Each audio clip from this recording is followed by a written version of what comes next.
We are digging deeper tonight into a story we told you about yesterday. A family in crisis, unable to find help for their 8-year-old child who has autism. He is violent and they can't access the care he needs. They are scared for him and for themselves. I don't know how I'm still lasting, to be honest. And he's only 8. He's only gonna get bigger and stronger, and it's only gonna be harder to handle. Mason is just 8 years old and weighs 180 pounds. He's already broken his mother's nose twice and sent his grandmother to hospital with a broken rib. His mother says there is no help, and she fears one day he will unintentionally kill her. It's dangerous to be with him alone. It's hard. It's really hard. Last year, an 18-year-old with Asperger's, a form of autism, was charged with his mother's death in the Ottawa area. According to reports, Lisa Sharp was afraid of her son and had been struggling to get him help. The Ontario Autism Coalition says families have been suffering under these extreme circumstances for decades.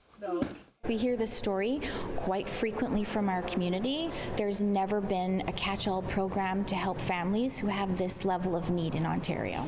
And yet, the Ford government is spending more on the autism file than any other government in this province's history. $720 million. That's double the funding since it came to power. There are currently an estimated 50,000 children on the wait list for core services, enough to fill the Rogers Centre. They have doubled the autism funding and tripled the wait list for core services. So if families aren't getting those core services at a very young age, we're seeing children like Mason now getting to the age of 8, who's probably never had a day of service, and this is what we're seeing. This is actually a real good day. Mason did not get early intervention. He was on the wait list for services for 5 years and only started to receive funding in January. So the most vulnerable children are not getting what they need. That's correct. A study last year by the CDC found up to 26% of autistic children have profound needs and are in danger of self-harm. That doesn't mean all their behaviors are as extreme as Mason's. No. But his family is not alone. I hear from dozens, and that's the ones that reach out. A lot of people are afraid to reach out. They're embarrassed by what's happening, that they can't manage. Should there be a crisis team when you have a family that is this shattered? I think a crisis team would be fantastic. Right now, families in this position are resorting to desperate measures. They will go into emergency and sit down until someone helps them. They have to call police on their children.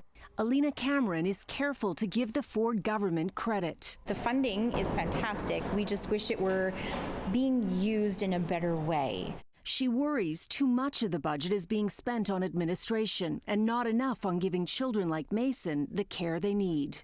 I think that the current minister is trying. The fact that they're willing to listen to our community is really important.